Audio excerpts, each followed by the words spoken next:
intention, and the action. The person we have spoken about at some length, created in the image and likeness of God, redeemed by the precious blood of Christ, invited to grace in this life and glory in the life to come. Always good, no matter what they are doing or have done. Then there is the action itself, unchaste behavior. We've talked about many different kinds of unchaste behavior according to the Sixth Commandment, but in this case we're talking about homosexual activity is gravely contrary to the human good. And then there is that middle piece there, the homosexual inclination, or the same-sex attraction, or the erotic attraction to members of the same sex. It's not always easy to communicate. And some people, don't want to hear it. Don't want to hear that there's a distinction, that there's almost a gay mantra that, I am what I do. Well, that's simply not true. And I am not what I want to do, even. I am what I am. I'm a child of God. I remember saying to myself, even right in a very, very basic, how much more sex can I have with people? Like nothing meant anything anymore. I guess I was looking for a knight in shining armor. Anytime I slept with somebody, you're thinking that they're the one, and but we're not made that way, and so I was sleeping left, right, and center with people, and I'm getting high left, right, and center all over the place, but none of that works. We're not made that way. Sexuality is, we're designed so that sexuality builds a bond. It's supposed to do that.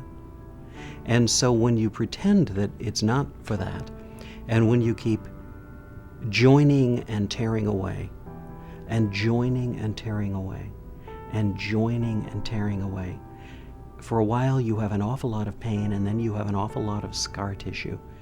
People lose the very capacity for romantic intimacy. They think, well, it can mean nothing now, but I can make it mean something when I want it to. Well, what you're saying there is that it does mean something. It means that it's a tool. It means that it's a light switch I can turn on when I want to give myself certain feelings of meaning. And that's not its meaning.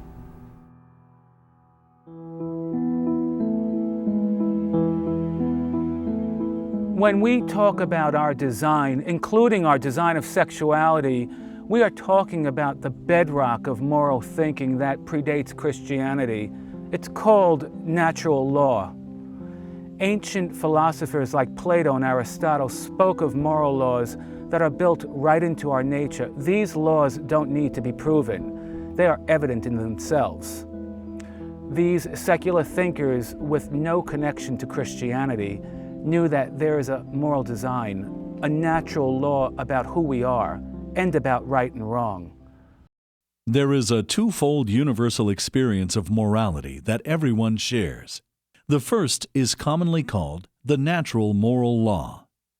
The Catechism of the Catholic Church states that the natural law is written and engraved in the soul of each and every man, and that it is nothing other than the light of understanding placed in us by God. Through it, we know what we must do and what we must avoid. The second aspect of this twofold experience is what the Church calls concupiscence.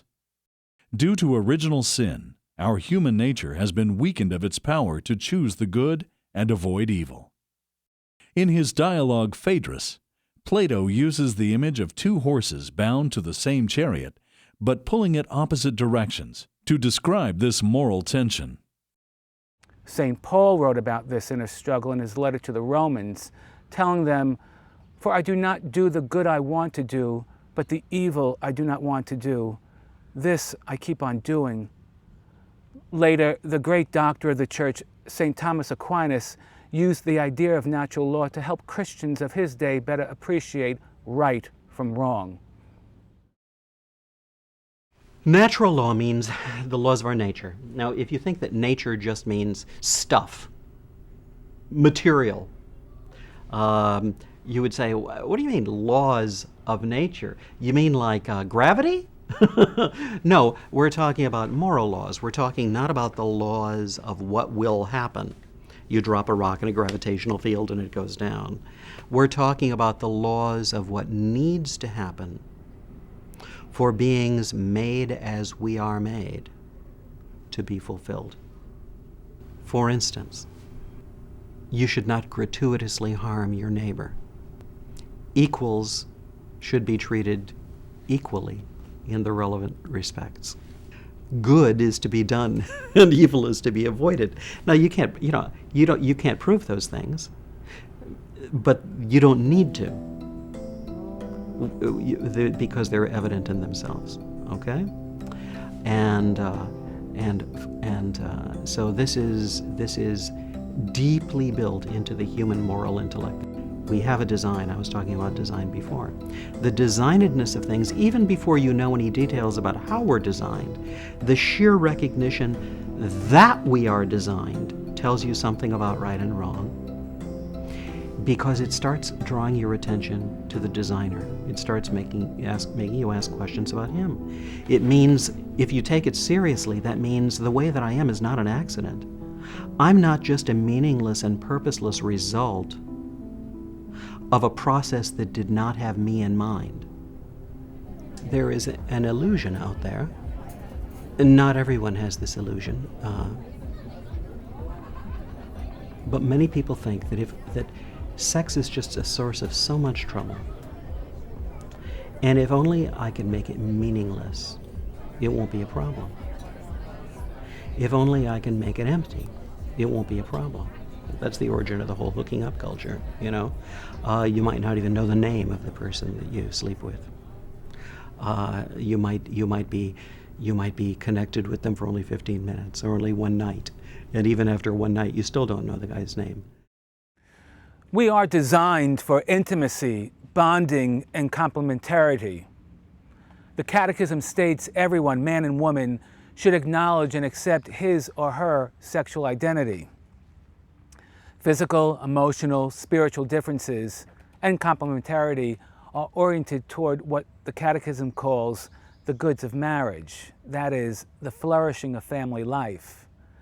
When we try to avoid these dynamics in establishing sexual relationships, we become, as we said earlier, at cross purposes with ourselves and come into collision with our human nature. For the person with a same-sex attraction, intimacy, relationship, and community comes through our practice of the virtue of chastity. I remember myself, I just saw myself as this category, this is who I am, that's it, period, I'm a gay man. That's not who I was. I mean, that's, okay, maybe I had those things, maybe I did that, but that was such a minor part of who I was. That was such an unimportant part of who I was. I was so much more than that. This is what Pope Benedict, then Cardinal Ratzinger, was saying in a letter to the bishops of the Church in 1986. He states, "The human person, made in the image and likeness of God, can hardly be adequately described by a reductionist reference to his or her sexual orientation. This is why identifying ourselves as gay or homosexual is an injustice to those of us with a same-sex attraction. We're more than that." I don't want to minimize the difficulty here, because the desire for intimacy and love is something that's foundational in us, strong in us. In fact, those desires to love and be loved are stronger than the desires for food and drink. It's not that our Lord doesn't want to unite people. It's that He wants to unite them in the truth. He wants to unite them in authentic love, which is guided by the truth of who God is and who we are. And because we are sinful, because we are weak, there are going to be occasions when we choose something contrary to the truth. But the Church in her charity and following the example of Jesus says, these are things that will get you into difficulty. So please avoid them. And then the Church also gives us the means and the tools, the grace, the teaching, the fellowship, the accountability, the encouragement, the practical example, as well as all of the gifts of the sacramental economy, the sacramental life, to help someone to work against the weakness and to receive that grace that will allow them to follow Christ more authentically. Courage is a Roman Catholic apostolate helping men and women experiencing same-sex attractions to achieve peace of mind and heart and authentic relationships with God, themselves, and others. Support, resources, and people who care are available at couragerc.org and by calling 203-803-1564.